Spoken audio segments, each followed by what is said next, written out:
Department of Homeland Security is celebrating 1 year of the Know to Protect. It's a project that partners with the likes of Meta and Google to help combat trafficking and then offer a lifeline to those victims. According to DHS and the Know to Protect, a 19-second online conversation with a stranger can put your child in danger of being exploited or abused. 19 seconds. I met with Homeland Security in 2023, where I was given very rare access to some disturbing details and some bizarre evidence from recent cases right here in North Texas.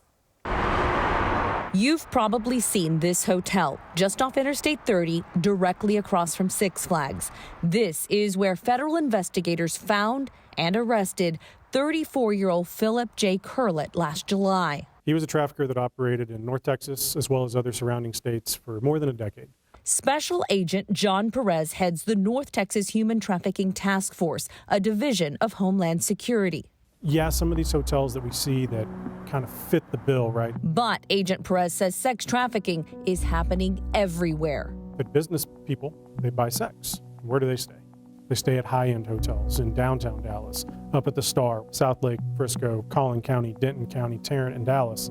The demand is there. Court documents state Curlett's victims worked at hotels in Dallas, Fort Worth, and mid-cities, at times suffering brutal beatings. He was violent. He would traffic women, and he would traffic children. He did not discriminate. Age did not matter to him.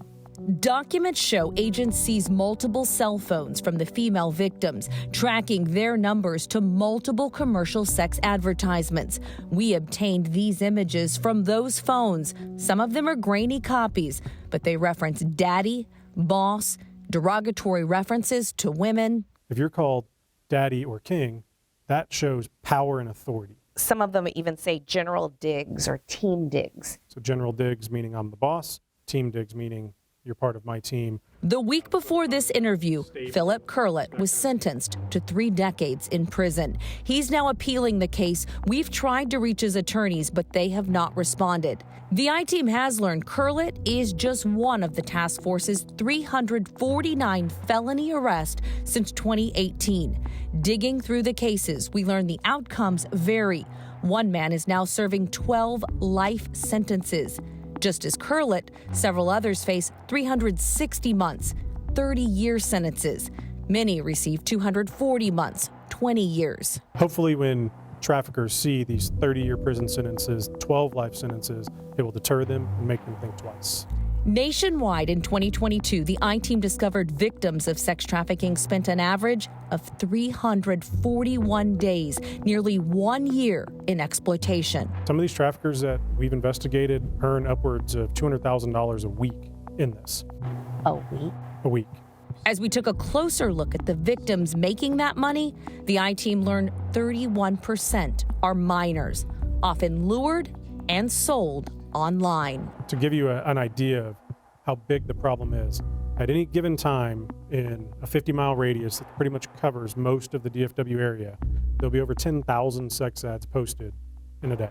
Many of those ads are monitored here in the agency's forensic room. And if we expand that out and cover a month and truly cover all 4 of the major counties, we're talking upwards of 1 million advertisements per month just here.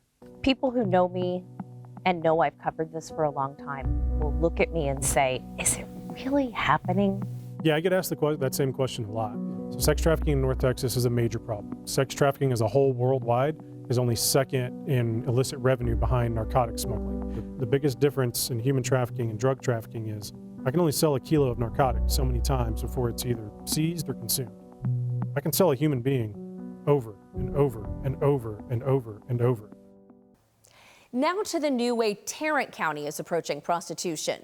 Right now, there are thousands of sex ads online, many selling women and girls in our community against their will.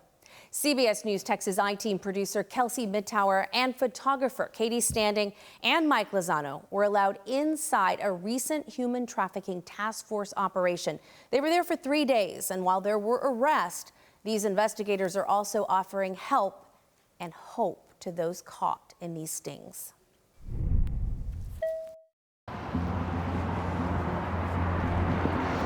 Hi. Hey, how's it going? Good.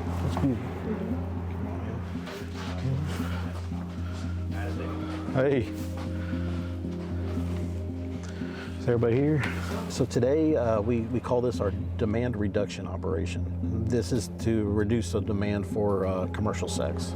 Typically with this operation, we pose as individuals posting sex ads.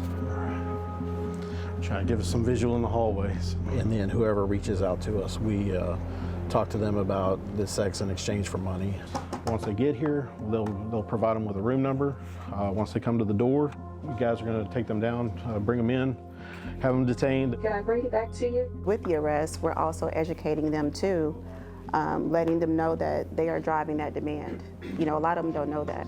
Some of them think that these girls are working independently and that's all they're talking to. A lot of them don't know that on the back end, their pimp or their trafficker is the one that's communicating to them and having them to show up to the hotel. We reach out to prostitution ads that are online. They come to our location. When the ladies do show up to our location, we don't make any arrests. That's our opportunity to let them know that law enforcement is out here to help them out. Over the years, they have been known as criminals. If we were to arrest them, we're just victimizing them all over again.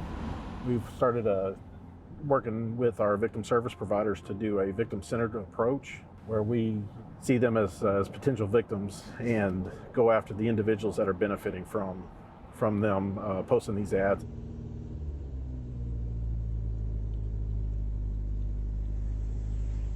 Today we are setting up what will be our outreach operation setup. So right here we have at-home HIV test provided by Tarrant County Public Health. We have some pregnancy tests and diapers and formula for our moms. Anything that is on these tables, they are more than welcome to have. Everything is donated, provided by agencies that we collaborate with in the community. Oftentimes individuals do not identify as having been survivors of sex or labor trafficking. I know for me, I have lived experience. What I had to realize were for many years, my story unraveled and it became more clear that oftentimes I was manipulated and coerced into situations that I felt like I had absolute control over. So a lot of the times whenever we have individuals coming into this space, they feel like they have made the choices themselves. One of my first operations that I worked, I came in contact with two 15-year-old females. What I remember vividly about both of their situations was when they walked into the room, we were in a room with the advocates, both of them gravitated towards a stuffed animal and just talked to me and just rubbed the stuffed animal as they were talking to me or whatever, just like a child would do. That operation was probably the most toughest one that I had ever worked. The demand for it is very, very high. And so that's why a lot of these traffickers are going into this lifestyle. That'll work. All right, he has the room number, and so he should be on scene and he should be coming up.